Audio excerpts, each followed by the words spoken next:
كنت أعيش مع زوجي حياة هادئة في بدايتها، لكن أمرا غريبا بدأ يقلقني.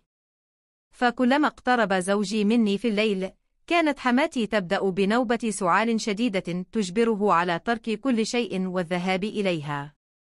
تكرر الأمر مرارا حتى بدأ الشك يتسلل إلى قلبي. والعجيب أن السعال لا يأتيها إلا في اللحظات التي يقترب فيها زوجي مني. وفي ليلة قررت أن أتحقق بنفسي. طلبت من الخادمة أن ترتدي ثيابي وتجلس على السرير مكاني، بينما اختبأت قرب غرفة حماتي لأراقب.